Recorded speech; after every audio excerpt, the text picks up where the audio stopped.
Thank you for joining us today on Earth File. Welcome to the program. I'm Ayola Kasim. There is an opportunity for Africa to feed itself with food made on the continent that meets the growing demand of affluent, fast-growing urban populations on the continent looking for high-value processed and pre-cooked foods. But experts say climate change already affects agriculture and food security. Without urgent action, it will put millions of people at risk of hunger and poverty, while impact of agricultural yields and livelihoods will vary across countries and regions. They will become increasingly adverse over time and potentially catastrophic in some areas.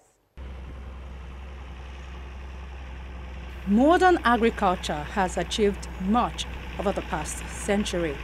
While the global population has grown from less than 3 billion people in 1950 to more than 7 billion people today, global levels of hunger have not followed this trend, remaining largely constant over the same period.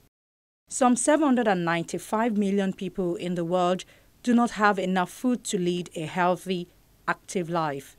Around 3/4 live in rural areas and are overwhelmingly dependent on agriculture for their food and livelihoods. Sub-Saharan Africa is the region with the highest prevalence of hunger. 1 person in 4 within the region is undernourished. Overwhelmingly dependent on agriculture for their food, these people have no alternative source of income or employment. As a result, they are vulnerable to crisis. Many migrate to cities in their search for employment, swelling the ever-expanding populations of shantytowns in developing countries. The Food and Agricultural Organization calculates that around half of the world's hungry people are from smallholder farming communities, surviving off marginal lands prone to natural disasters like drought or flood. Another 20% belong to landless families dependent on farming, and about 10% live in communities whose livelihoods depend on herding, fishing, or forest resources.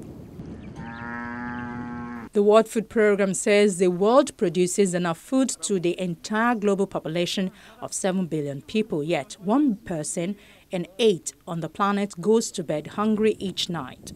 In some countries, 1 in 3 is underweight. So why does hunger exist? If you come to think about it, actually, that today the world produces enough food to feed every woman, every child, every man on this planet, on our planet. Today we produce enough food. The question is not just production and productivity, it's also accessibility, availability and accessibility. Why do I say this? Because we know that we lose anything between 20 to 40% of the food that is produced as a result of loss, as a result of waste. Now, the statistics has this, that we're looking at, if you think in terms of how much energy, how much water is spent on this, how much land, food loss and waste is as large as a whole country of Mexico. The land that can produce and feed another 50 million people or more. Africa alone, we know that happens. That the food loss that we incur in Africa can feed about 43 million Africans. So, conservation. You see, the whole issue of whether we can feed 9.7 billion people by 2050 is a matter of choice. We can do it if we really mean to do it. There's no reason why we cannot do it, because we have productivity. Productivity is not the only issue. We must look at the whole value chain, from putting the seed in the soil to when it gets to the market. It involves preservation, conservation, storage, transformation of food, of excess food that is wasted can be transformed and increase the shelf life of it. We can go beyond that. We think in terms of marketing, what IT technology can do today. So I'm very optimistic that we can, but we have to. It's a decision that must be made by nations and by the people who lead these nations. The lack of key agricultural infrastructure, such as enough roads, warehouses and irrigation, results in high transport costs, lack of storage facilities and unreliable water supplies. All conspire to limit agricultural yields and access to food. The Food and Agricultural Organization estimates that an additional investment of $83 billion will be needed annually to close the gap between what low and medium-income countries have invested each year over the last decade and what is needed by 2050. In other words, yearly investment in agriculture needs to rise by more than 50%. It is estimated that Nigeria's population will grow to about 200 million by the year 2020.